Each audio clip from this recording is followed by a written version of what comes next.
Hey, what's up, y'all? Welcome back. I am Van, and we are all the LFR family. Thank y'all so much for tuning in. I appreciate it. Let me go ahead and mute this right here so I'm not hearing this. But, yeah. Hold on 1 second. Yes. Hey, what's going on, Rosewell? How are you? Welcome. I'm waiting until a few people get up in here before we get started. Because this one right here, I ran across this earlier today, and I said I gotta have a discussion with you all. Let y'all see this right here. This one kind of blew my mind. It kind of blew my mind, and since I enjoyed it, I believe you guys will too, because we're just the same, just alike. What's going on, everybody? Welcome.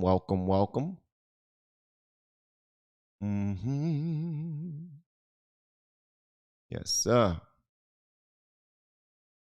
Well, when y'all come in, do me a favor and hit the like button for me. That would be amazing. That would really help out the video. We're about to get it started. I am excited about what we're about to witness. I want to say shout out to Patrick Bet David over at Valuetainment. I want to say give a shout out to Roland Martin. They are about to have a heated debate. Oh my God. And I got some things to say, man. Curb barbecue, let me tell you something. When I saw it, I'm gonna save it. Because I don't want to ruin it for anybody. But let me tell you something. When I saw that, I said I have to share with my people, because yeah, that thing was crazy, man. It was crazy. But hopefully y'all are having an amazing day so far. As you enter therein, please do me a favor and hit the like button. That would be amazing. That would be dope. And also, much love to you all, man. Much love to you all. I will be starting shortly. I don't know how to speak Spanish. Un momento. Un minute. I don't know. I'm going to learn it, though. I'm about to get it popping, get it cracking. But yeah, I am excited about this, man. So what did you think about it, Curb barbecue? I thought it was I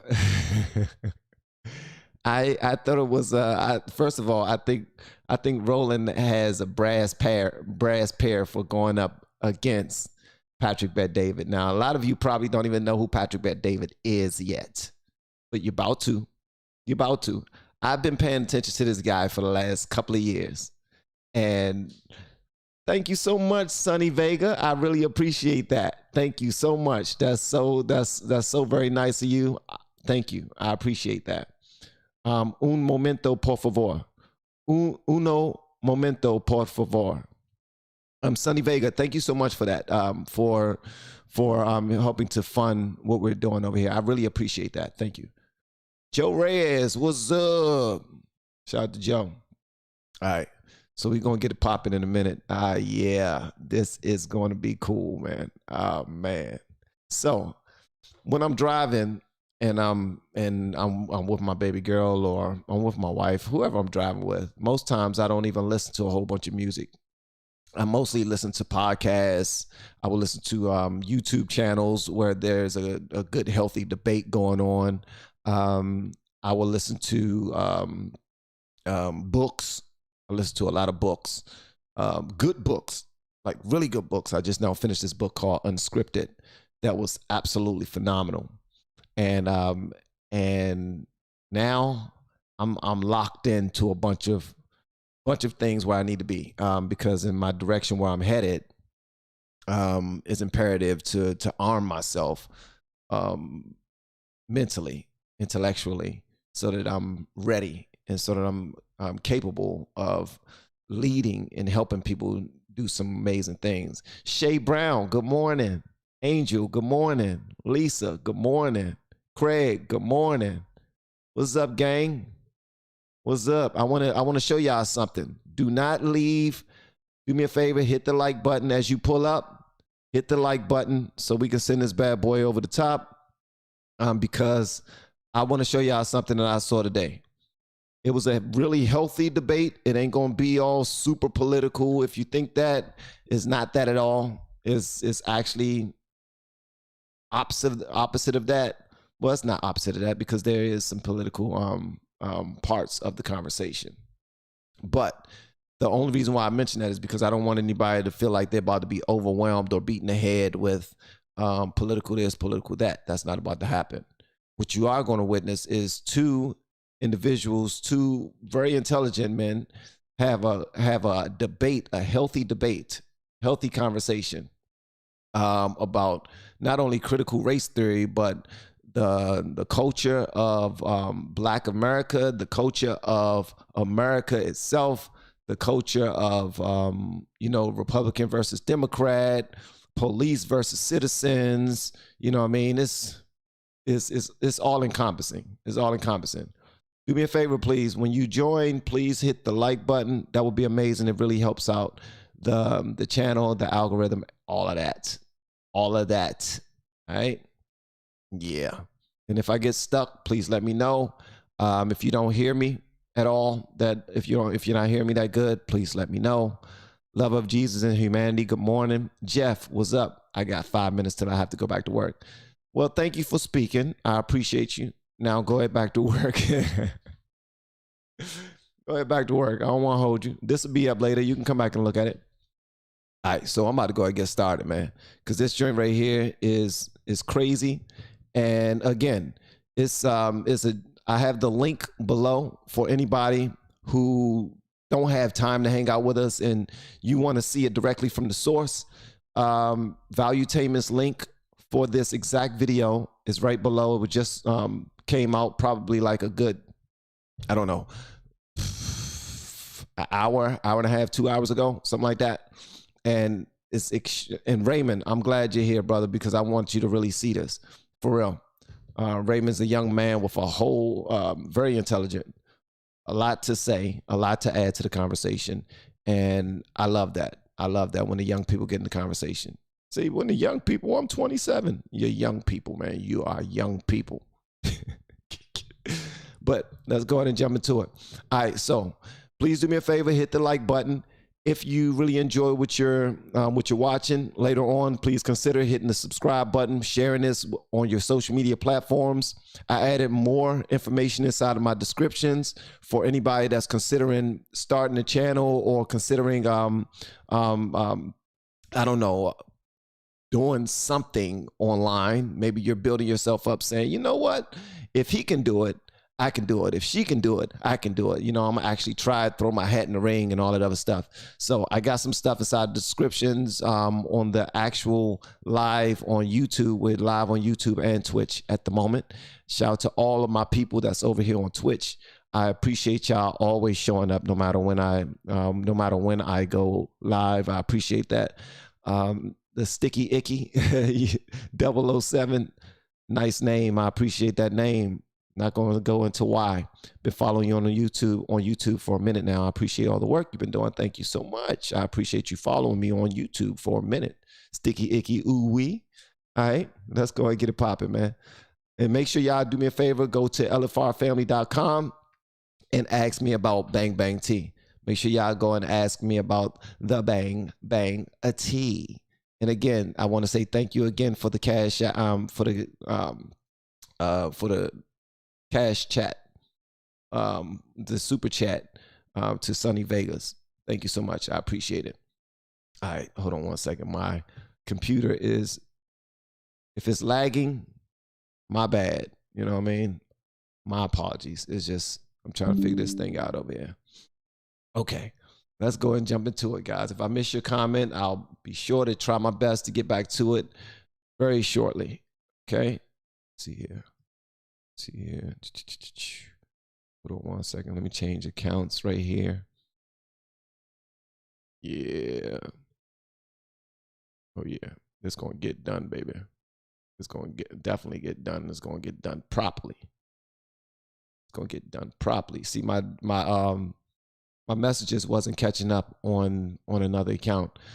Carrot Barbecue, Sunny Vegas, Heavy Hard Drive, Ramon Santana. What's up? Jesus Matters. What's up? I just watched this interview and can say Roland is, man, don't give it away, Jesus Matters. Do not give it away. All right? Van, you've mentioned you used to make music. You still doing that? I do not make music anymore. I don't, but I might start. I don't know. I might get back into it. That used to be the love of my life at one point. But now, you know, I haven't done it in a minute. Okay, please make sure y'all hit that like button. Let's try to push this bad boy. Try to send it over the top so that YouTube could want more people to be a part of it. Okay, thank you. All right, let's go and get into it, guys. This joint right here. This is a conversation to watch right here, man. All right, let me know if everything is okay. If you can't hear anything, I will be paying attention to the chat box, just in case. All right, let's go and jump into it, guys. This is going to be crazy. This is going to be nuts. Like, I haven't seen Patrick Bet-David hand somebody their tail like this ever since he spoke to a guy by the name of Dan Pacman. I don't know if you know who Dan Pacman is, but we're going to watch that video one day too, because Dan Pacman is extremely intelligent, very smart young guy. Calls himself he says he's in the middle, but he's far left in my opinion. But Roland Martin is far, far left, and this is going to be good. Let's get into it. I talk too much. 27 out of top 30 cities in American crime ran by Democrats. Why? First, I will tell you. First of all, it's where African Americans are living. So let's bring up Chicago in particular. What you have had in Chicago is you have had some of the greatest racial segregation, not in 20 years, not in 30 years, but literally in 100 plus years. Led by Democrats. No, hold on. Here's the deal, though. Okay, I will show you how Mississippi has the largest percentage of black people in America, run by Republicans, broke as hell. Explain that. Explain me the highest. Tell me when you have. Hold on. Wait. Don't spin. No, I'm not spinning. No, don't. No. What I'm Let's showing stay you. on topic. Hold on. Wait. Hold on. Let's stay on topic. We're the on topic topic. is crime 27 out of 30, not economic. Economic is a different story. No, it's not. But I agree with you that we need to get the financial situation. No. And you're making the mistake. You went to Mississippi. No, you're making the mistake. No. Here's the mistake you're making. 27 out of 30. Here's the mistake you're making. When you say crime, I just obliterated a black conservative in my show on this whole issue. When you now hold on. I want to stop it right there just for a moment, because Roland Martin, here's the thing. When I very first seen this, I've always, and feel free to fuss at me, leave the channel, all that other stuff. I've always been a fan of Roland Martin for his for how bold he is, how educated he is, and all those other things. What I'm not is something he does is he's very one-sided on purpose. It's almost like he understands what you're saying, but he's not going to let you make him. He's not going to give you the satisfaction of agreeing with anything you say if what you're saying is counter to what he believes. That right there to me is counterproductive. It's counterproductive. As you can see, he's very contentious already, very active and everything. And if he will calm down and get his point across and accept some of the points that's coming from the other side of the table from Patrick Bet-David, this will be a far better conversation. But because he won't do that, he's about to do this to himself. He's about to he don't understand that Patrick Bet-David is smart as hell, man. And he said, I just obliterated another Republican on my. Why are you giving yourself that pat on the back? But let's continue. You say crime, you have to then say, okay, what creates crime? No, what creates crime? What creates crime? When people are not doing well financially. What else? Your surrounding and environment, who you're around. No, what else? Pick up habits. What else? Bad policies. No. What else? See, you're jumping to policies. Hold on. Whoa. Roland. See, this is the thing. Patrick Bet-David is answering him, and he's saying, what else? Then he says bad policy, which is also one of the what else's, but that's not an answer that Roland Martin wants to hear. So since that's not an answer that Roland Martin wants to hear, he's going to stop you and tell you that you're wrong. Bruh, that's not how you have a conversation. I get it. You're in a debate. You feel like you have to show up and show out. You do not. You don't have to prove yourself. You've proven yourself already. You understand what you understand. You know what you know. Your reach is your reach. The people that you reach out to and talk to on a daily basis, Patrick Bet-David does not. All right? You have something to get across to the people that are watching, but they're going to listen less and less and less and less and less when they see all of the arrogance continue to pour out.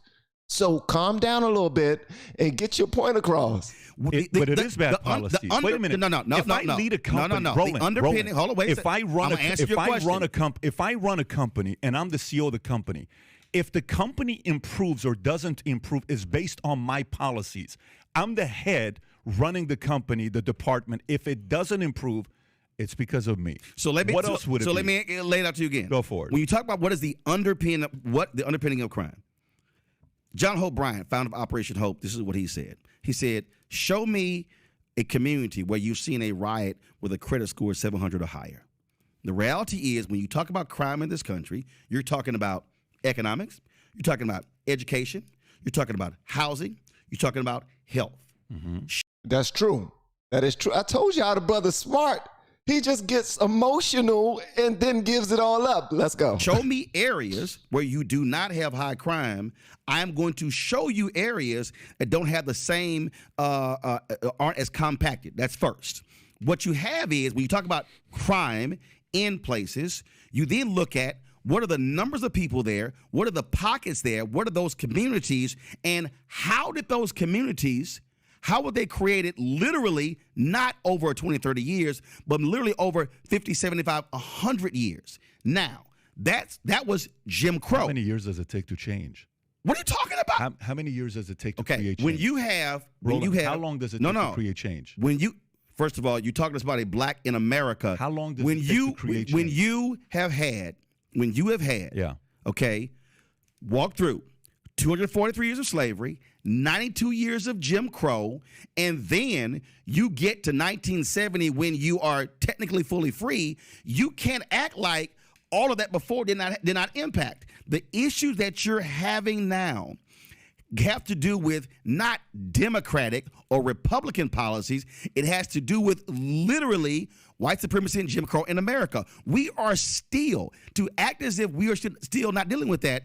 How did housing discrimination take place in this country? Now, here's one thing I do not hear and will not hear. Y'all won't hear. If you hear accountability in this entire conversation, I will send you $13. I will send you $13. God dang it. Because that's something that won't be discussed. We're going to talk about every single thing else under the sun that has something to do with this topic, but we will not talk about accountability. Let's continue. You know who created it? The realtors. They apologize for it. Why are you going away from the question? No, because here's the deal, though. You don't want to deal with what creates crime areas. You got to realize this. Listen, I'm dealing with the real truth. How they create it. What you're dealing with is, there are Democratic areas. What I'm dealing with is how do you deal with the historical reality of neighborhoods that simply can't be just, we elected one person and they're just going to change it. Roland, doesn't work that way. Roland, it doesn't work that way. It does not work that way. But Roland Martin, I'm going to need for you to listen just a bit. Like your whole entire temperament is showing that you came there to fight. You came there to win an argument. You did not come there to have a discussion. You care more. It seemed like you care more about Roland Martin than you do the audience who could actually learn from the back and forth that you and Patrick Bet-David are having. Both of y'all are kings in your own space. Nobody's trying to take that away from you at all. All I'm saying is that a person who's really trying to learn and trying to find out what's going on will really find out what's going on rather than arm themselves with more things to take to a debate, which some people like to do. They like to hear their parts being won. They want to see you some people just want to see you get your butt handed to you, all right? But that can change and you can help more people if you just relax, acknowledge when something is said that's true, and point out your points. I mean, give your points at the same time, but not try to force feed them as if those are the only valid points to be made, because that's not the truth. That's not a conversation. That's not productive. That's not you being objective, in my opinion. And guys, make sure that y'all hit the like button for me as y'all enter in here. It will help out a great deal. It will help out a tremendous deal. As many people that are in here, there should be that many likes. So thank you so much in advance. It don't cost anything for you to be here. Yes, if you super chat, I appreciate that too, but that's not the cost for being here. The only cost for being here is the like button. All right, if you don't like what you hear later on, take that bad boy back, but run it up right now for me. Thank you. I'm Middle Eastern, okay? I was born in Iran, 10 years. My mother's a communist, my dad's an imperialist. We escape, we go to Germany. I lived at a refugee camp for 2 years, okay, with people who are Yugoslavian, Czech, Albanian at the time, and they're all leaving for a reason.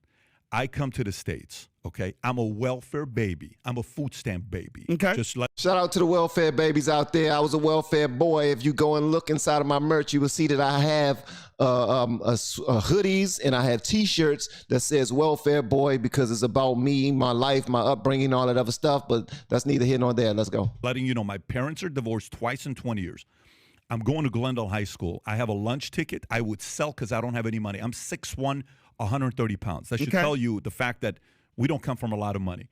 One day, I'm in the school, and my teacher starts talking about politics. Up until that point, when I think about politics, all I think about is divorce. Because I think about my mom and dad arguing all the time. I don't have a lot of pain linked to politics at the time. And the teacher's, obviously the teacher's going to be a Democrat because she's presenting how rich people are this rich. I'm like, okay, great, rich people are bad. So I come home. I obviously 13-1. That's the number. That's dude. the I had a whole lot of damn Republican teachers in my life. Well, I like stats, and the stats are 13-1 is Democrats to Republican. You know the stats. So I come home and I say, Mom, are we Republicans or Democrats? And she said, we're Democrats. I said, tell me why. She says, because the Democrats are for the poor, Republicans are for the rich. So my mom says. You know what I told her? I said, when I grow up, I want to be a Republican. Not because I want to be a Republican. I don't know what the policies are. So first of all, who's actually for the rich and the poor? Now, okay, Patrick Bet David, I just want to say this, brother. Just putting this out there. That's the narrative that was painted, and hopefully Patrick Bet David corrects that narrative. But it says that Democrats are for the poor, Republicans are for the rich. I don't believe that to be true. All right, I have to buck against that. If you believe that, then feel free to let me know whatever you want me to know. But I have to buck against that.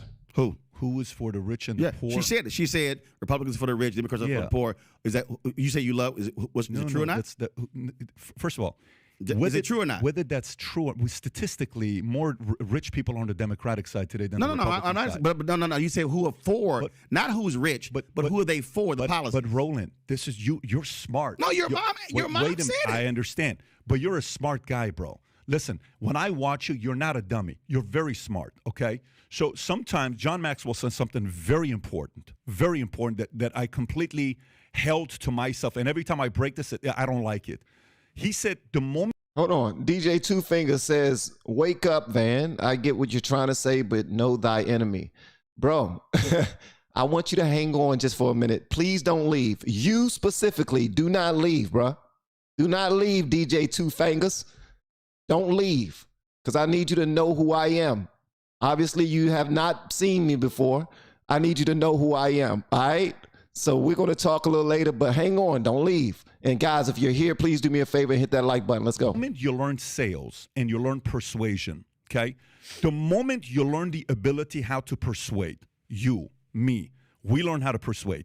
He says, be very careful to not go one step above that, which is to manipulate just to win all arguments, because you can. You can win any argument if you want to. Yes. You can play devil's advocate and flip the argument, play the Republican side, and you make one hell of an argument to beat a Democrat, because you can do that. You have the ability, I have the ability as well. I don't want to do that. What I'm asking you right now is the following. Results. Today, 27 out of 30 cities that are ran by Democrats are the highest crime in America. That's stats. What states are those in? What are those states? The states are different than the community. New York, Chicago, LA. But that's not the thing. The state is the community. The city is where. What are you talking about? The city you're in is what you can touch. Every year you come up and you say, "Re-elect me." I can help. The state.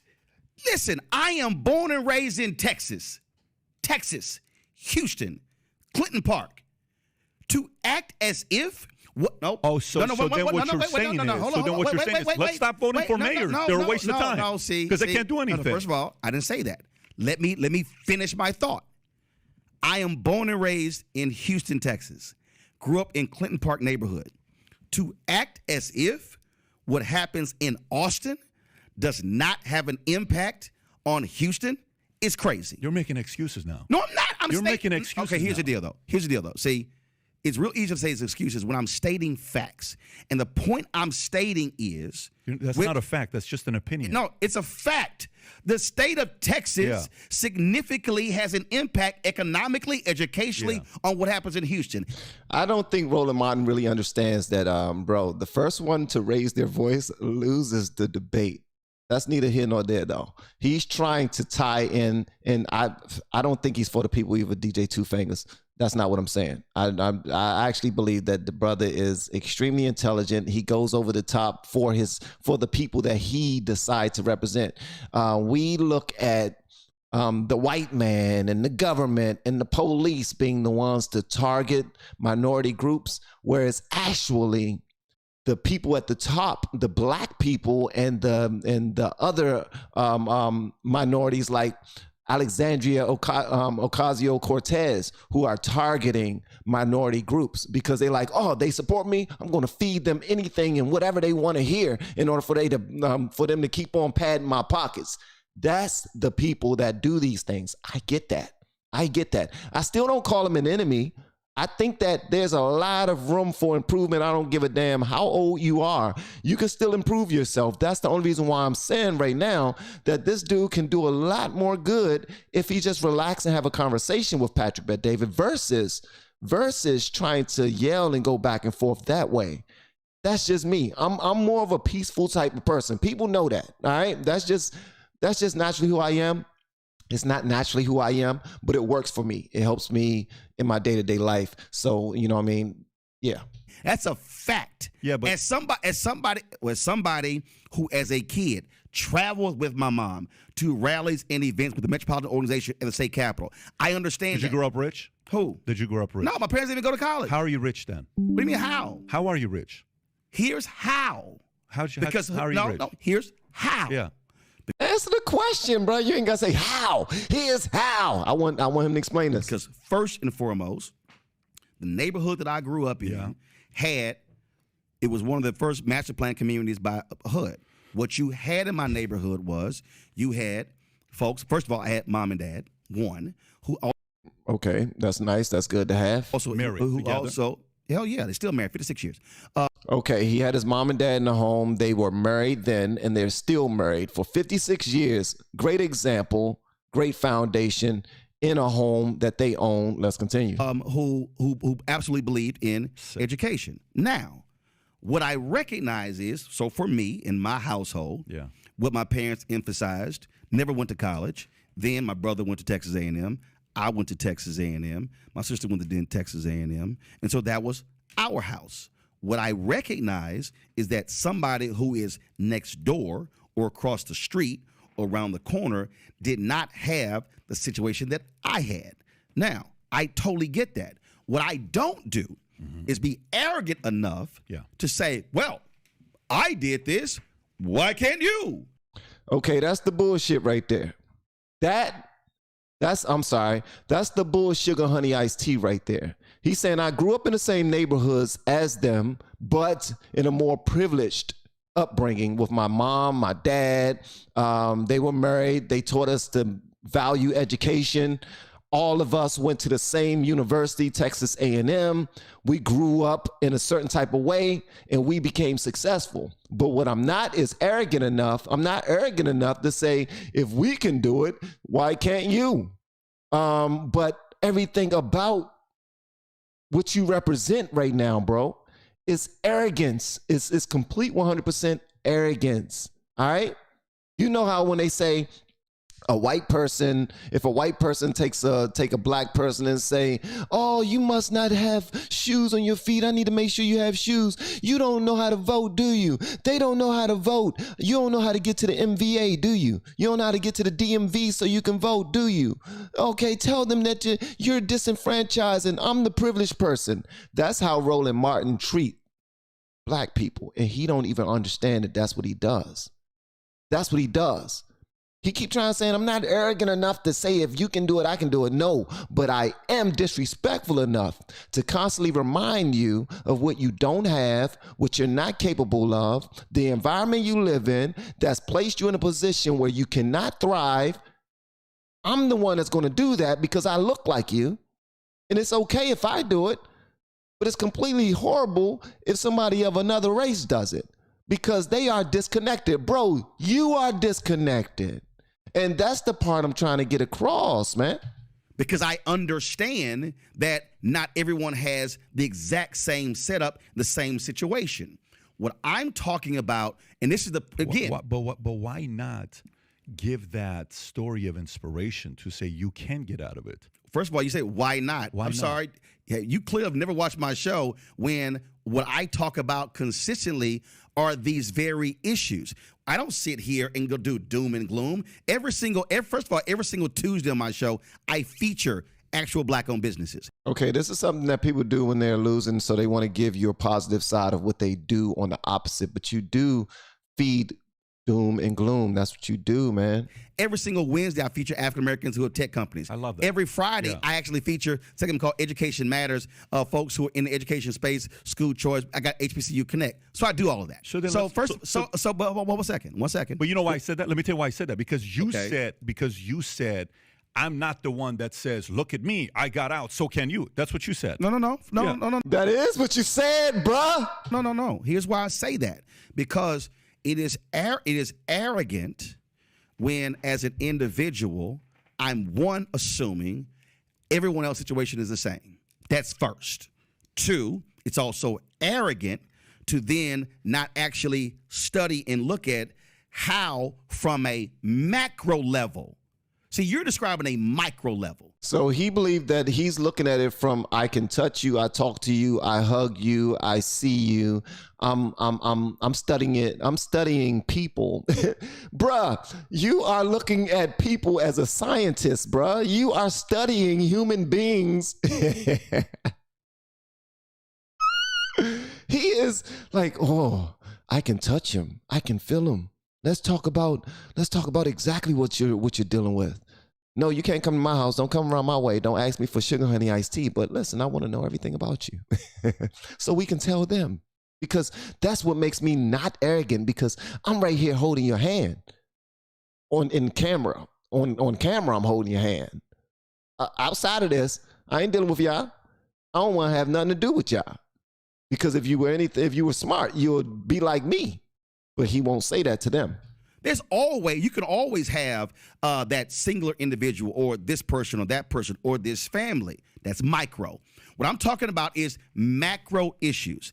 And what I'm saying is, when I look at communities, that's not micro, that's macro. Even within the African American community, when you dealt with Jim Crow, you couldn't live anywhere else. You literally could not live anywhere else. Bottom line is, if you were black and had money, and then you were black and broke, you were literally living in the same neighborhood. After Jim Crow ends with integration, what then happened? Those African Americans who were middle class, upper middle class, began to move away. I want y'all to hold up, man, because he's about to piss Patrick Bet-David off, and Patrick Bet-David is going to go in. It's going to be hilarious because he's really feeling like he's breaking something down, but he is not. I want y'all to check out my descriptions when you get a moment. What then began to happen was you had areas where poverty increased even more so. Why move away, though? Why move away? Because if you care about the community, why not stay there and change it? Well, first of all, does anybody else move? What do you mean? Who the hell else don't move? How do you think suburbs were created? But wait a minute. What do you mean? How do you think white flight was created?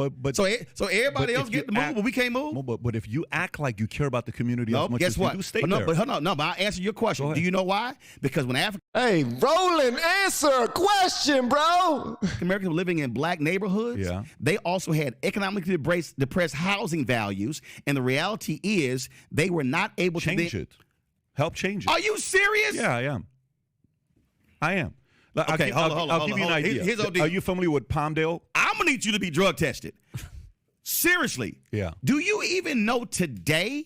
We've done the stories in Florida when somebody's black selling their house, the appraisers will come in and literally give them a value $100,000 to $300,000 less because they're black. Now, what he's saying is, and just so we don't miss this, because he's spinning again. Roland is spinning again, okay?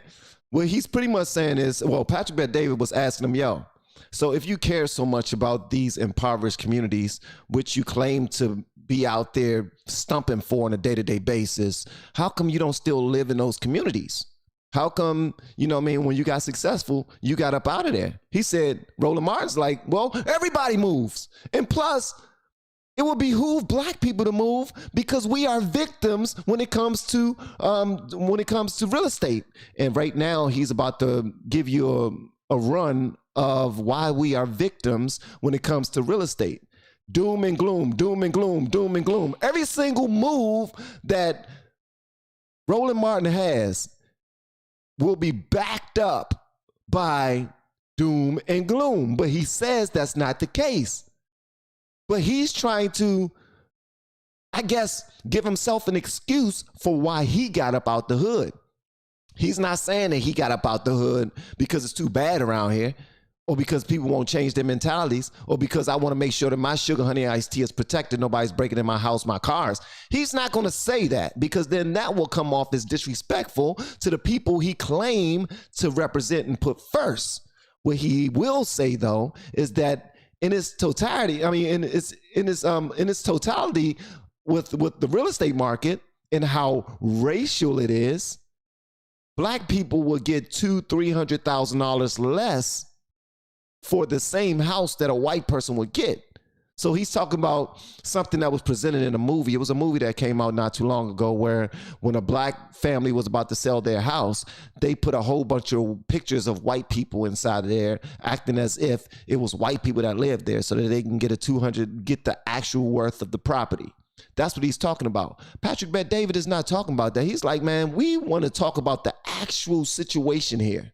All right. You claim to be for the people. You claim to be this, that, and the other. What exactly are you doing physically to show that you are right there with them? Please hit the like button for me, guys. You know that's actually happened, right? You'll take one story and say that. Oh, my God. On how many occasions has that happened? Are you serious? Do you think a message like Okay, why don't you go ahead and Google? Why don't you go ahead and Google? How many times has that happened? No, I believe it's happened, but how many times has that happened? The New York Times literally just did a story talking about the systemic racism that exists within housing appraisals. This is a fundamental problem. I'm trying to see you're living in a different reality. What progress are you making by saying that? What progress? So what you're doing? I'm trying to end that. Okay. Do you know how inherent? Okay, hold on. You said you're Middle Eastern, right? You're trying to. Hold on. You said you're Middle Eastern, right? I am. Yes. How would you feel? How would you feel? Yes. If you're selling your home, you've got a home that you know, right? And you put upgrades in it, and you know your home is worth $500,000. Yeah. And somebody comes into your home, and they see your photos, right? And they see your family, and then they go back and they go $350,000. You go, what the hell? So you tell that story. Wait, one second. To get people to be convinced that that's happening? It's actually out of 1,000 appraisals. Oh my God. Out of 1,000 appraisals, how many times has that happened? Out of 1,000 appraisals, how many times has that happened? You want to pull that up? What he wants you to do, Roland, all he wants you to do, bro, is just focus on the most Focus on why can't you just focus on the most rather than pointing out the least of these? What he wants to do is point out the least of these because then that distracts you and takes us away from the actual conversation. No, we need to talk about this because this is happening a couple of times. There's some stories out there. Yeah, it's about 100,000. It's like a million freaking house sales every single month, every single day. But we're going to point out these 100 right here. Where people are being disenfranchised because we need to make sure that we talk about that. We need to don't move on from. Nobody's want to move on from that without discussing it. We're trying to discuss the actual issue, the problem. We veered all of this way away from why you are so disconnected but claim to be the most connected to the people that you claim to represent. And that's the problem, man. And he says he's not arrogant. You want him to pull that up? That's your world, though. Out of 1,000 appraisals, how many times does that happen? Let's just say it happens. It is a significant issue in America. Oh my God! And wait 1 second. And then when the woman, a black person should not have to remove their photos from the wall and remove black art and remove black books to have a white appraiser then come in and go, oh, it's actually 550. One second, because I'm going to show you how it impacts generationally. Here we go. So when you, follow me here, because this is housing discrimination in America. When you then get that lower appraisal, you then cannot sell your house for the higher value, which then means you are not then taking those proceeds and being able to invest, being able to send your kids to school. And what I'm trying to explain to you is there is a world out here that for some reason you're like living in Unity world that ain't the real America. Brother, you have the wrong guy. And I'm trying to get rid of that stuff. You have the wrong guy here. You have the wrong guy. I'm trying to get rid of it. Okay, good for you. I am as well. But you have the wrong guy here. And here's what I mean by that. So when you ask the question, what do you do if they appraise your house $350,000 less, right? That's your question. Okay. I don't see myself as a victim. I stopped looking at myself as a victim a long time ago. And by the way, being Armenian and Assyrian, you know what a lot of people in the Armenian community do? You know what a lot of people in the Armenian community do? They sell victimhood mentality. I'm raised with that, which is the statement of mechka. I know you don't know what the word mechka means. Mechka means, oh, poor Roland. Oh, poor PBD. I don't see myself as a victim. Thank you, Patrick Bet-David. This gentleman's name is Patrick Bet-David. Just in case you are not familiar, I've been watching and paying attention to his shows and his videos for a couple of years now. Ever since I decided to jump into business, I needed some guidance, some leadership, and his voice has been extremely instrumental for me. It's been extremely helpful for me. So the name of his YouTube channel is called Valuetainment. The original link for this video is right below, just in case you don't want to hang out on the live and whatnot. But if you do want to hang out on the live, thank you so much. I thank you for being here. Please do me a favor, though. I see some people snuck in the club and didn't hit the like button. There's almost 400 people in here and almost 200 likes. So make sure y'all hit the like button, guys, so we can push this bad boy forward. A lot more people need to hear this conversation. All right? Objective conversation. If you get upset and you got something to say that's opposite of what I say or what he says, what Roland says, or what Patrick Bet-David says, feel free to put it out there because I will address that too. And shout out to everyone who are, just hanging out with me. Thank you so much. And the other part is when you use one story as an example to divide and get people even angrier because out of 1,000 appraisals this happened one time, I don't think you're unifying when you say a statement like that to say, hey, this is what's taking place all the time. But going back to it, so you left because you wanted better economic situation for yourself. Listen to what you just said again. I'm having a hard time listening to what you just said when you're saying it's so fundamentally flawed because when you say, oh my God, you see yourself as a victim. You do. No. You do. You really do, bro. You don't hear it. Like when somebody's looking at you from the outside and they're telling you exactly what they're hearing, I'm gonna need for you to hear, like, just acknowledge that I hear what you're saying. You know what? I hear what you're saying. I'm gonna look more into it. A lot of us have like 3 lines on our hand, right? The closer our hand is up on our face, we can't see them 3 lines. The further we move them away, we can see them, we can see them, we can see them. Some people see certain parts of us that we won't see. We don't want to see. We don't want to acknowledge, because if we do acknowledge that, then that points out flaws that need to be corrected. But if those flaws are lucrative and are the reason why I have the platform I have and I'm so rich, Roland Martin, I'm talking about Roland Martin, you're not going to correct them anyway, because you're like, no, this helps me. It suits me. And I'm so much of an expert that I don't have to change these parts of me because this is perfect and it helps my people. When it's not, it hurts. Actually, no, I'm not. What I'm selling is a reality. What I'm selling is when this is, again, since I guess you couldn't pull it up. Okay. Oh, he did pull it up. Okay, the Biden administration, the Federal Housing and Finance Agency released 47 million appraisal reports to the public for the first time. The appraisals, which were compiled between 2013 and 2021, present evidence of a persistent, widespread practice in the home appraisal industry to give higher values to homes when the occupants are white and devalue them if the owners are people of color. That's such bullshit. That's such bullshit. You know why? Hold up. Let me tell you why that's such bullshit. They actually took the reports and showed the data, and now you call it bullshit. Of course I call it bullshit. So you asked for the data and the facts. No. And now you give your opinion because you don't like the facts. Bro. Come on, man. Do you run a company? Yes, I do. Okay, so when you run a company, how much shit can I find in the OPEX? How much in the what? With OPEX. In the when I OPEX. go into my balance sheet and I look at my expenses, my monthly expenses, what I'm paying for, rent, employees, benefits, workers' comp. He said, in the what? I don't know if y'all caught that. I can give a number and say, we lost $280,000 this year. And it's like, oh my God, we lost $280,000. And then I open up the balance sheet and then boom, I'll see you're moving your face like you don't know what I'm talking about. First of all, no. When I see a data like this, tell me the whole story.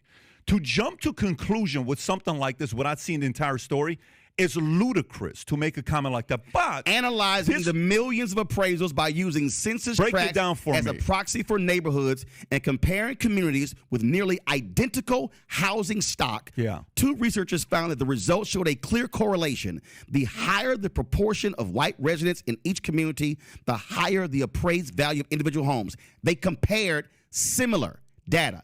See, again, you want to reject the facts. And what I'm trying to explain to you is I am refusing to constantly have people give data without me having access to the entire thing for their own benefit to divide So what you're saying is in order for you need access to the 47 million home appraisals. I'd love to for see yourself. It. I would love to see it. Okay, guess what? It's a federal agency. File a FOIA. I'd love to see it. File a FOIA. But here's file a what? A FOIA. Okay, so I'd love to see it. You know why? Here's the part. How often do you see data being used and we don't know the whole story? Both sides. How often? Well, first of all, we see data out there, but what I'm saying, I'm looking at data, actual data, and I'm also looking at a reality. And here's what I'm saying to you. We see data out there, but first of all, I'm looking at data, actual data. Okay. And remember, I have to remind y'all, because this part of the conversation, this portion right here, the last 8 minutes, is a deflection off of a question that Patrick Bet-David asked Roland Martin about his connection. Why did you leave if you're so passionate about what you're doing? Why did you leave? And they're talking about this right now as a deflection. Do not allow this to throw y'all off course of exactly what we're talking about here. All right?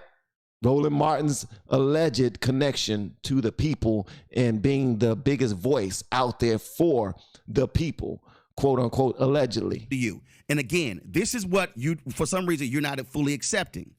What is the most consistent way Americans have been able to actually build wealth? It has been through housing. That's been historical. And when you are black in America, this is not an opinion. This is not a perspective. It's a fact.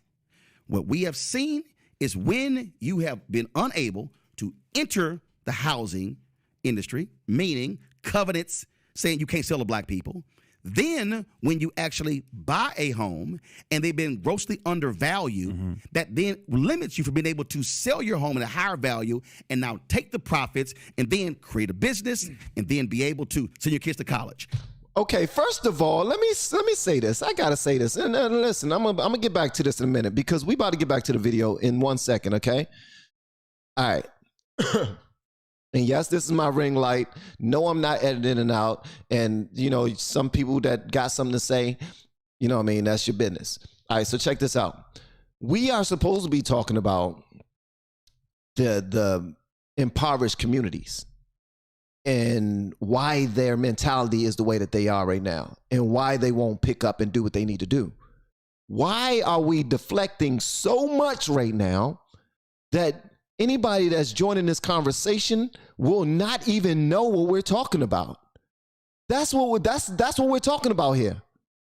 First, we was talking about the reason why impoverished communities won't pick it up and do what they need to do, why they're committing so much crimes. That's where we started. And now we're talking about real estate and how black people are being discriminated against in real estate. Can we damn focus? I mean, because if we focus, more people will be helped. Nobody's being helped when we're not focusing. That's the problem right there. We'd rather focus on all the other BS so that we not handle certain things. We're stuck in times where these things ain't happening no more. I got friends who are making a killing in real estate. I know people who have sold their homes for $150,000 more than what it was worth. And they are black. But we'd rather sit here and talk about the times where people are being disenfranchised. How's that going to help anybody? There are people out here winning, doing great, remarkable things. And a lot of them are from bad areas, black, white, or other. Can we focus on that? Just 1 second, man. This right here, it's not productive in my opinion, man. Like, that's what happens when people deflect simply so that they can win a damn argument. It makes no sense to me. And what I'm saying to you is, when that has been persistent, when you look at the appraisals, 1, when you look at inability where you're buying a house, 2, all of a sudden now you see a clear way how African Americans have been impacted, not historically, but still in present day. And what I'm saying to you is, whether you are Democrat or Republican, I want that to change, because what I want you've had 53 years. The Democrats when Republicans were president and in charge, they didn't change this. Wait a minute. Democrats have had the black vote for 53 years. What have you done? You're not even answering the question. What's that? On this issue right here, Democrats have had the black vote for 50 plus years. What have they done for the black community? That's all he's asking. Can you answer that, bro?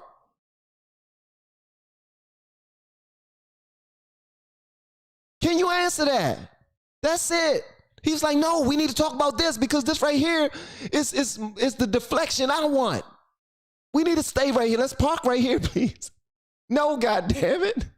This issue Roland, right here is Democrat, Republican, Independent. It is a systemic American problem. You still haven't answered my basic question. I asked you about 27 out of 30 cities. You blame the state. No. I answered the question. What did you say? I said to you, you show me high crime areas. I am explaining to you how they're high crime areas. And what I'm saying... None of it has to do with their policies. What?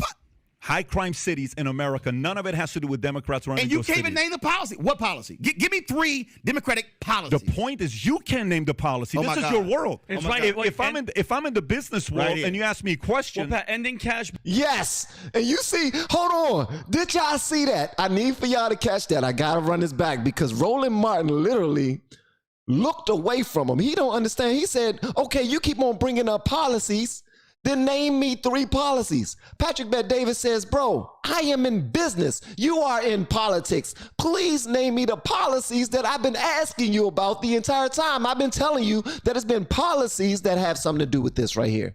But you don't want to talk about that. All you want to do is,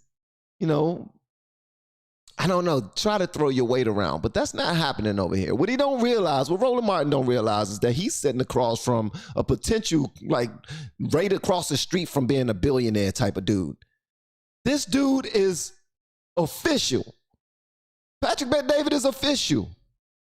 All he wants is understanding, though. He's not trying to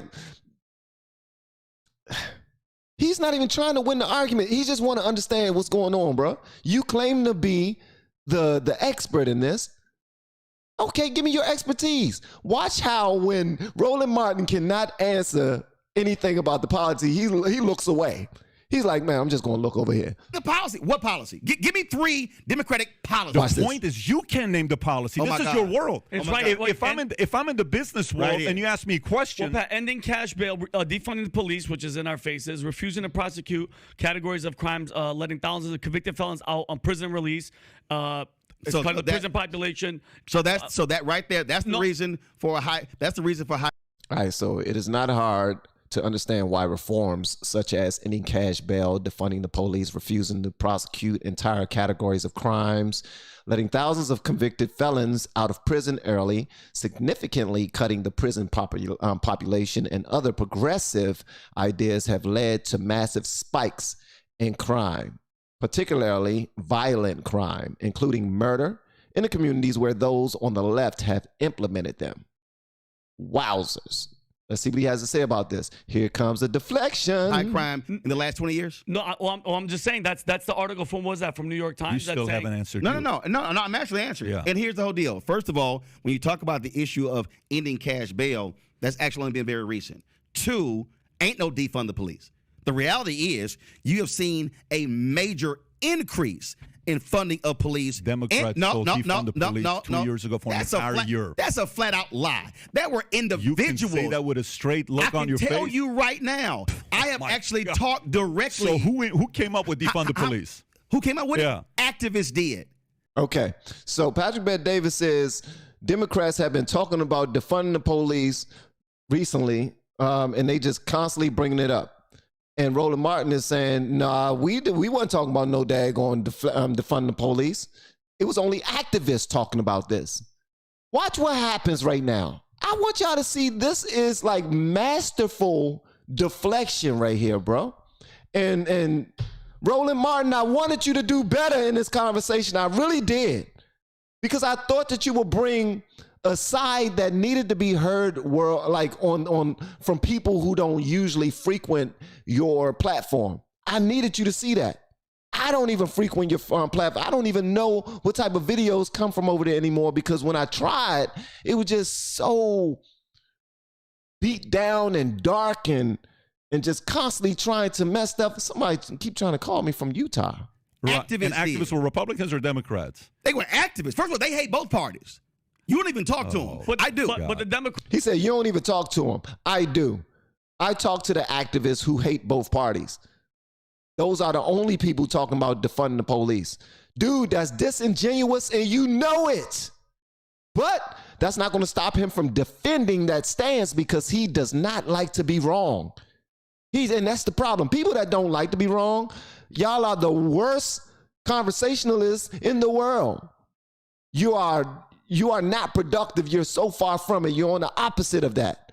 Like, it's ridiculous, man. Democrats in Congress were repeating it. No. AOC Stop. AOC, who else? You said the Democrats in Congress. How many Democrats in Congress oppose defund the police? A lot. But I'm saying there were still some in Congress saying you're repeating the rhetoric. You just said some. Hell, I could quote Louis Gohmert and some crazy stuff that he says and go, well, you know what? That's Republicans. The reality is this here.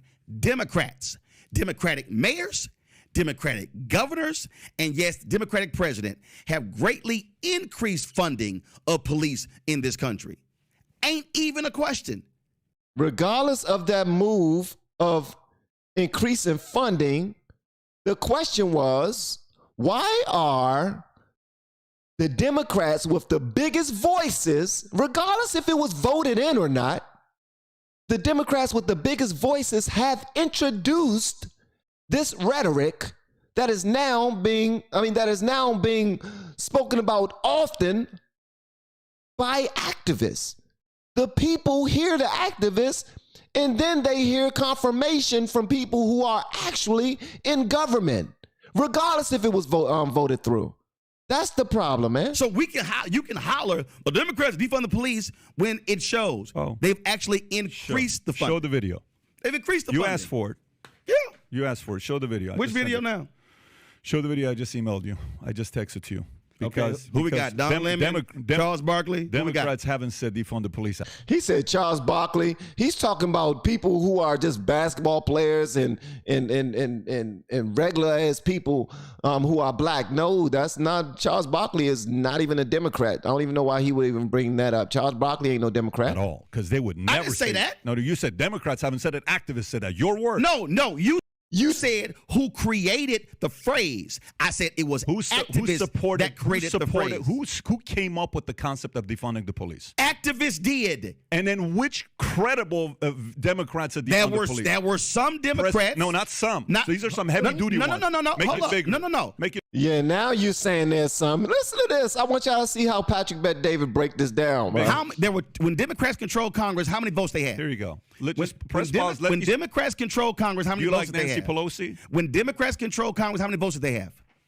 He won't even let Patrick Bet David finish it. He's trying to make another statement. See what he's saying now is they didn't vote it in, so I'm not accepting it.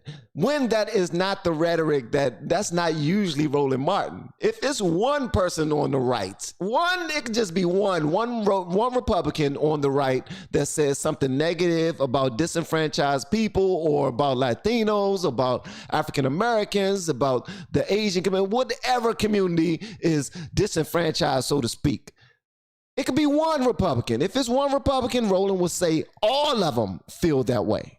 It's just one who said it. It's just one who we hear saying it. That's Roland Martin. But now when the tables are turned, this brother don't want no parts of it. How many votes did they have? What's your point? The point is here. Pause it so we can start from the beginning. Did 223 Democrats vote to defund the police?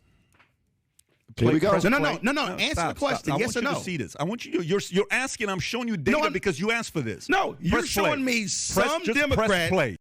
No. You see that? He's not trying to accept this side of the argument. David Love, thank you so much, man. Thank you.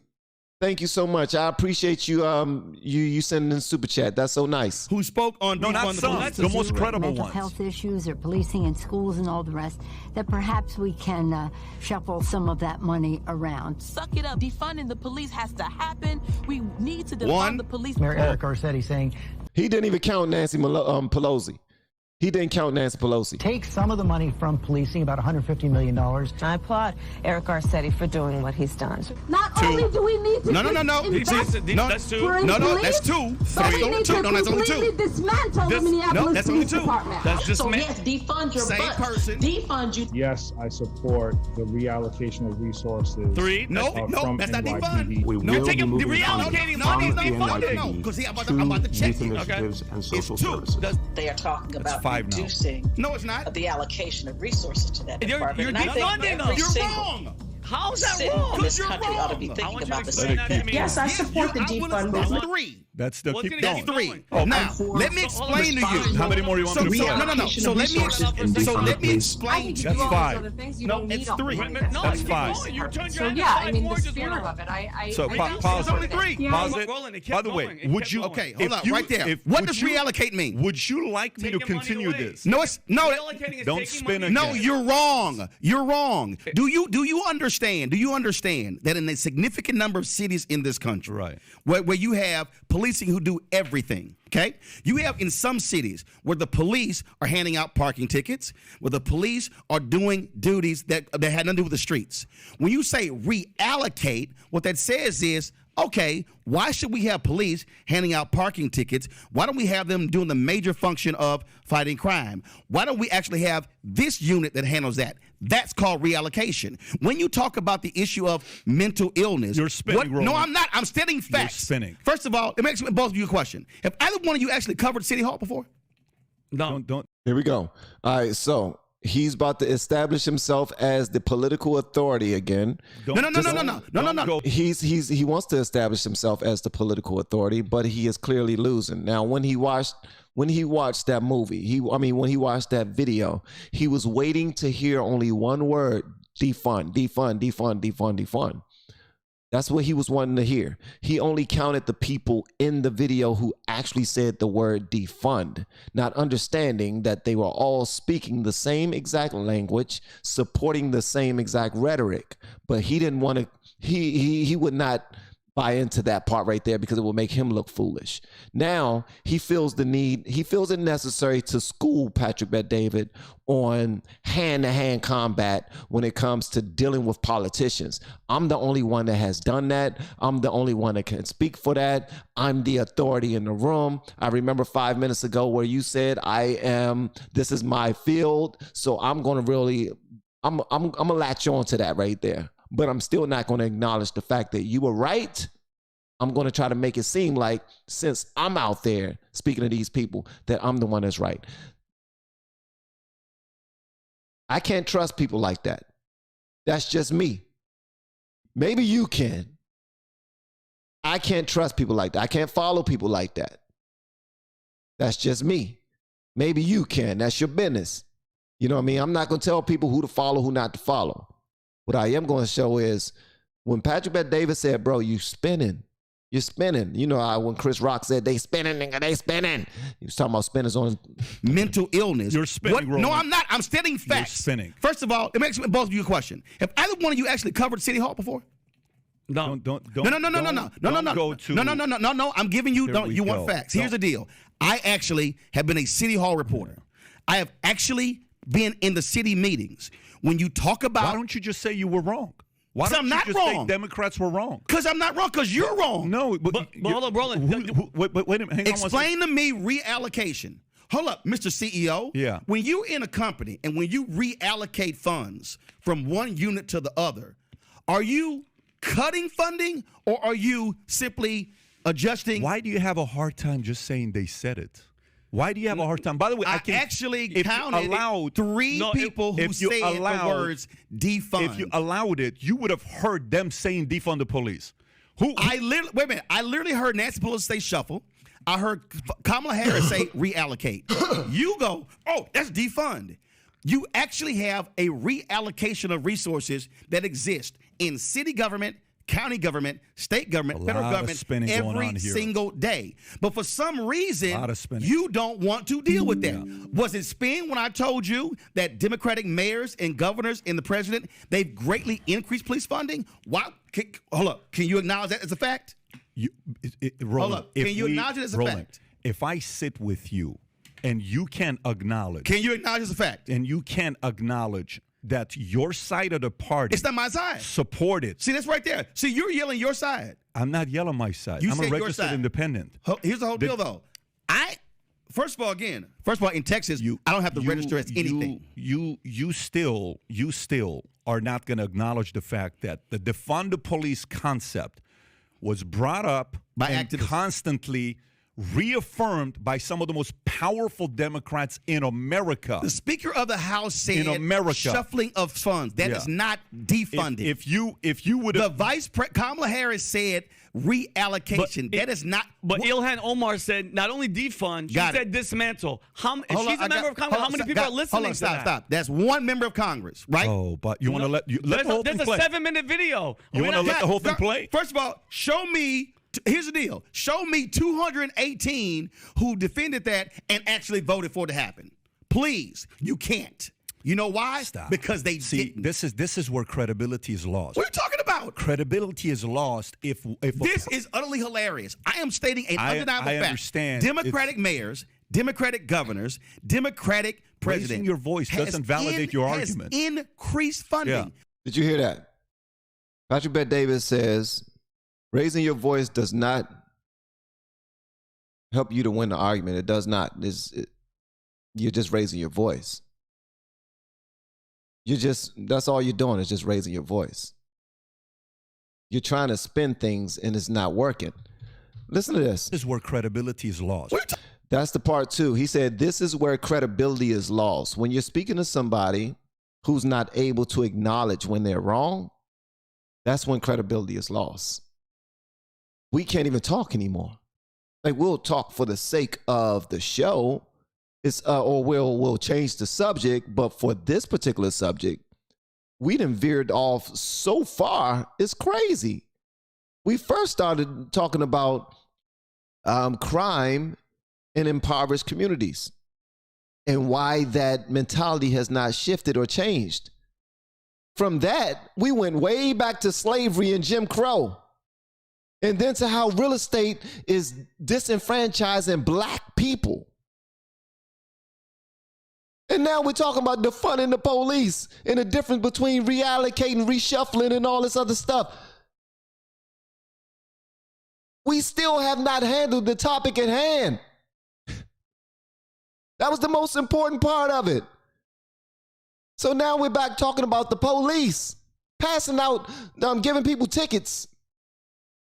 Come on, man. Talking about credibility is lost if this is utterly hilarious. I am stating an undeniable fact. Understand. Democratic mayors, Democratic governors, Democratic president. Raising your voice doesn't validate your argument. Has increased funding. Yeah. Mayor Lori Lightfoot of Chicago took actual COVID funds and shifted $20 million to the police department to deal with the mental issues that they were having. Oh, I'm sorry. Is that reallocation? Maybe one of the worst mayors in America. She took COVID money. Yeah. Hold up. COVID money and reallocated for that. Oh, but reallocation works when you agree with it. Roland. What I'm trying to explain to you is when you say defund, that means cut. You can defund means cut. Do you remember earlier when I said there's a difference between persuasion and manipulation?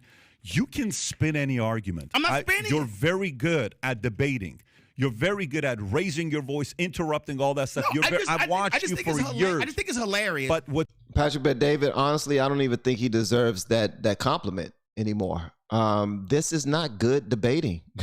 It's not. Unless debating is just shut the other person up, be as loud as possible so that they can be quiet, talk over them like hell, and continue to, and don't even acknowledge anything they're saying, but just completely just continue to go on and on and on and on and on. It's ridiculous, man. It's absolutely ridiculous. Roland, I was expecting for you to do so much better than this, and you did not, man. I don't get it. Maybe I'm missing something. Maybe I'm biased. I can very well be biased.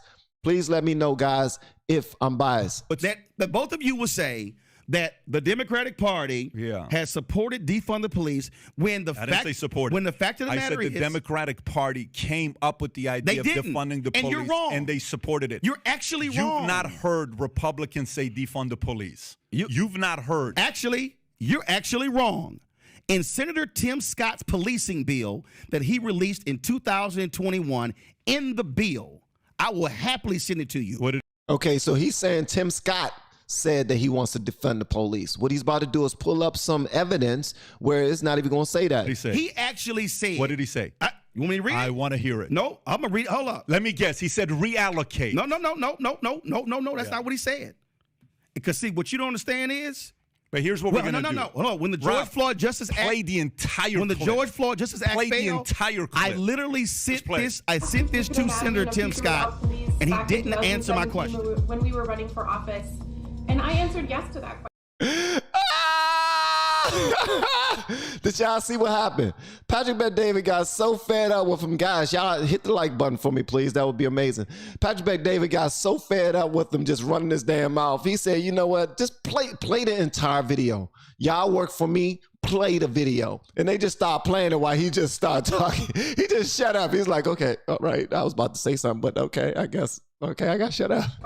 We are going to reduce funding in the police department and redirect that money. Is that a smart move? There's no reduce funding? Police budget should just keep growing and growing and growing. What did they do? We propose police cuts is a good thing. No, it wasn't cuts. $7 million from the He police just said that. You don't even know what London Bree did.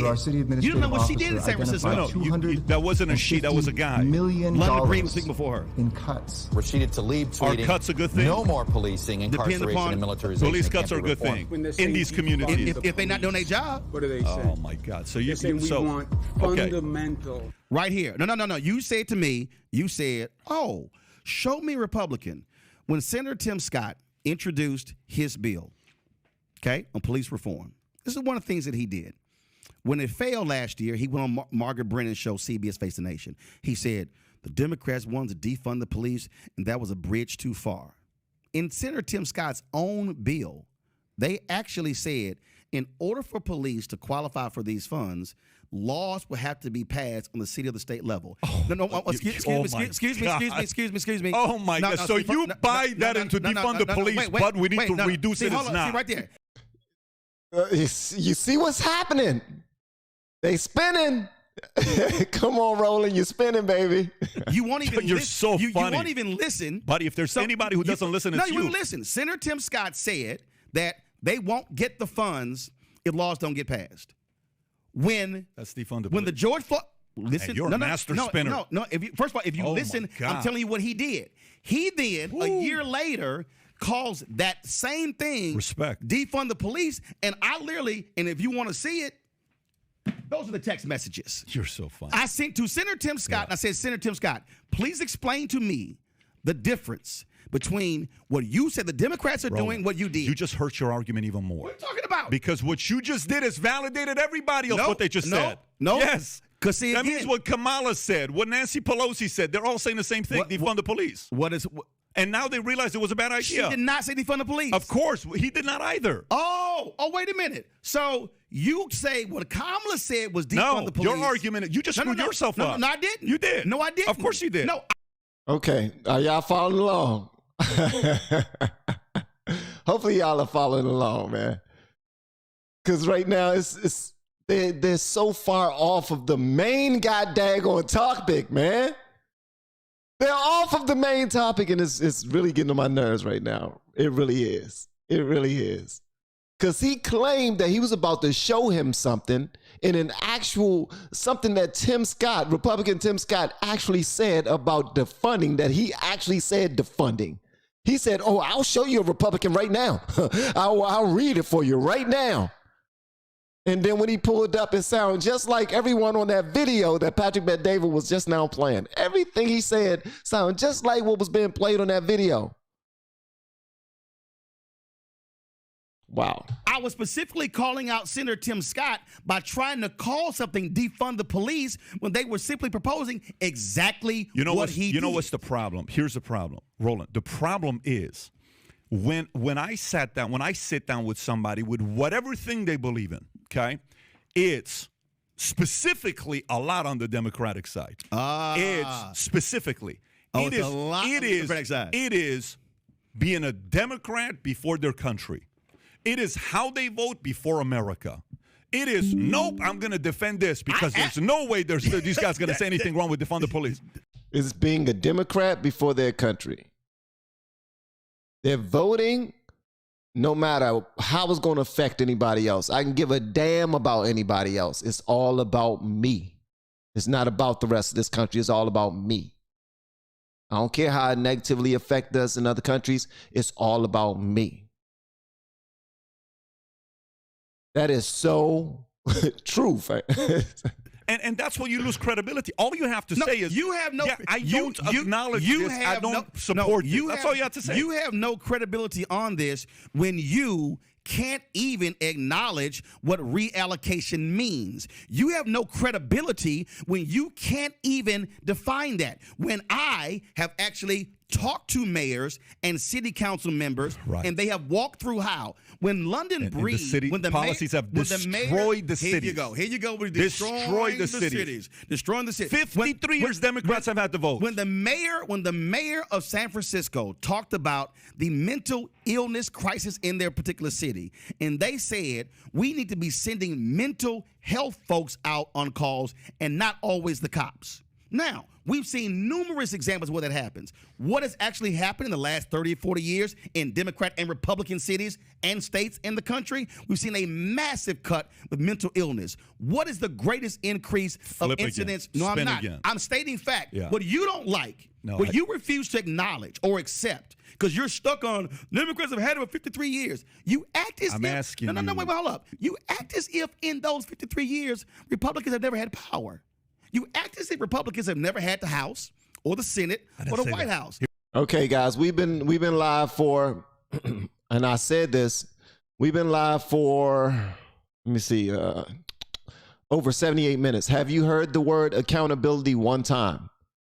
The whole purpose of this conversation was, why can't people stop committing crimes in their own communities and get their lives together. That's what the whole conversation was supposed to be about. We're not going to talk about that because Roland Martin would much rather talk about slavery, Jim Crow, real estate disenfranchisement, discrimination, and a slew of other things that have, but he won't talk about policy. Whenever Patrick Bet-David brings up policy, he does not want to touch that. Like, why do you keep wanting to talk about policy? You act like, okay, black people have been tied to Democrats for so long. You act like no Republicans were ever in power. That's playing the blame game. What about the part of accountability? The part of accountability. You took accountability over your life. Patrick Bet-David took accountability over his life. Now we're talking about a people that refuse to take accountability over their lives. And we want to continue to give them crutch after crutch after crutch. Are the crutches important to point out, or are the crutches important so that we can be addressing them? Some of those crutches need to be addressed. Absolutely. Absolutely. But it does not take away from the fact that you can make up your mind to do better and go get better without having to reduce your community to a crime-ridden, drug-infested area. You don't have to do that. You don't have to tear your own sugar honey iced tea up in order to build to survive. How long are we going to call this survival? I sold crack. I'm out here selling crack to your mother because slavery. I'm out here robbing people because of Jim Crow. That don't even make sense. Ronald Reagan put drugs in the black community. That's the reason why I'm selling it, because if he wouldn't have put it here, then I wouldn't have sold it. What? What the hell? I ain't even got to give my background on how I was brought up and all that. That don't even matter, because that's what a lot of people like to do, just to establish their authority. I grew up poor with no parents, and my mom was on crack. My father was on crack. My dog was on crack. My cat was on crack. The building was on crack. What you expect for me to do? Be on crack or sell it? That's so damn dumb. I chose to daggone pump gas. Stand at the gas station for hours and hours and hours in any type of weather with a squeegee to wash windows, pump gas, sell candy, take out trash, go to the store for people, knock on people's apartment doors. Like, I'm about to go to the store. Can I pick you up something? Take out trash. Can I take out your trash, Miss So-and-so or Mr. So-and-so? And guess what? I was actually one of the bad kids that people thought was going to jump off the porch and start selling drugs at a really young age. But I decided to do something different. You can decide to do something different. It's possible. But we keep trying to reduce certain people in certain areas to one way of living and one way of thinking. That groupthink is destroying communities. It is. And then they don't, when you constantly give people that crutch, they don't think for themselves. They don't research for themselves. They don't watch the news. They don't care to vote because they think that it's pointless, because people like Roland Martin constantly tell them in a roundabout way. No, they tell them directly, your vote is worthless. You're still in the most racist country in the world. No matter what you do, you're still going to have the white man on your back, which is complete bullshit. That's the bullshit I was talking about. Sugar honey iced tea, my bad. I think this is crazy, man. That's that woe is me type of mentality, that victimhood type of mentality, that doom and gloom type of mentality that Patrick Bet-David was trying to tell Roland Martin that he speaks and he spews, but he would never acknowledge it because it does not behoove him in a business sense. It won't be lucrative to him if he accepts that. He's comfortable in his lane of ignorance, being that he believes is nothing but intelligence. Here's what I said to you. So here's the question. I said to you. Show me how the Republicans There's no way changed. to talk with you, bro. I got to tell you. So show me how Republicans changed. So here's what I tell you. Give me examples. Are you going to let anybody speak? I'm waiting for your examples. If you have 92% of an entire community's vote. Like the evangelicals? Hold on one second. Matt Hypes Gaming. Thank you so much for the super chat, bro. He said, you inspired me, bro. I finally caught one of your lives. I pray to God for you and your family's safety every day. God bless. Matt, that means a lot, man. God bless you and your family as well. I really appreciate that. It's necessary. It helps me move forward. And thank you. Thank you so much. Thank you. I appreciate that. And thank you for the super chat as well. All right. This is almost done, guys. If you have 92% of an entire community's vote. Like the evangelicals? For 60 years. Like the evangelicals? Evangelicals are also part of that black vote. If you have 92%. You actually don't understand evangelicals and black evangelicals. If you have 92% of the black vote for 59 years, 59 years later, 27 out of 30 cities for crime are ran by Democrats, your policies don't work. And let me ask you this question. People have to revisit. I'm going to ask you again. Let me finish. Why can't you just acknowledge that, bro? Why can't he? What am I missing? Does some of your manhood leave you when you acknowledge something, when you say something by somebody's correct about something? I don't get that. Just say, you know what? You're right. And we need to do something about it. And this is what I plan on doing. Or this is what I'm trying to do. Or these are the things I have emotion already, who people I'm talking to. Like, come on, bro. You're not accepting any of that. Thank you so much, Patrick. I appreciate that. And I love all fellow Americans and people as well. These don't work. And let me ask you this question. People have to revisit. I'm going to ask you again. Let me finish and I'll let you talk. You either have to consider new policies or the voters have to consider a new party. Okay, so if you enjoyed this clip, you want to see another. Yes. You'll have to consider new policies or your voters will have to consider a new party. There's going to be another one of these to come out tomorrow. And if y'all want to check that out together, we most certainly can. If y'all don't want to check it out together, I completely understand. But I appreciate y'all pulling up and hanging out with me while we discuss something that needs to be discussed. And if you enjoyed any of that, if you enjoyed it all, please do me a favor and hit the subscribe button. Like this video if you haven't already. Share this on whatever community you want, Twitter, Facebook, whatever. And also understand too, y'all are loved. I don't care if you feel like you're misrepresented or you're underrepresented or something. You are loved. You are appreciated by at least myself. I appreciate you. And also, guys, I just want to say too, I'm about to sell y'all something. Over on the LFR Family channel, I have something called Bang Bang Tea. All right. I want y'all to reach out to me on LFRFamily.com. Fill out the Bang Bang Tea form, and I will answer you privately. Reason why I will answer you privately, because this is an adult tea. It's for adults. All right. And it's not something that I really want to get all into great detail on the channel.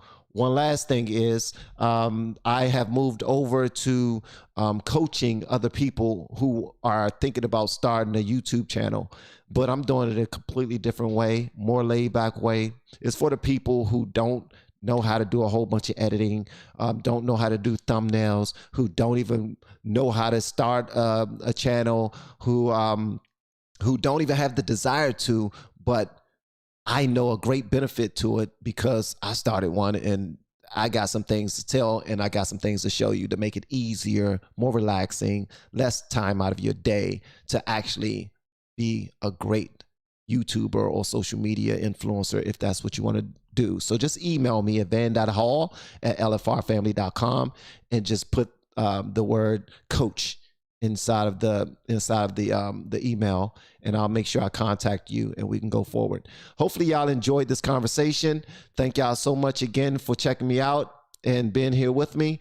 And again, we can do another video tomorrow if that's what if I look into the comments and it says that you guys want to do another one, we'll do another one tomorrow as well, because I'm certain the next one will be out tomorrow, the other half, because they usually have like 2 to 3 hour conversations, and I would love to see what the rest of it looks like, but I want to share it with my people. All right, with that said, thank you so much. Let me know whatever y'all want me to know in the comments below. And if you have yet to hit that subscribe button, please make sure you do so on your way out the door. Once again, guys, I am Van, and now we are all the LFR family. And I look forward to seeing you on the next video, hopefully inside the Patreon as well. Y'all have been amazing per usual. Don't forget to look at my descriptions for all the information that I just now gave you. And also go to lfrfamily.com so you can ask me about the Bang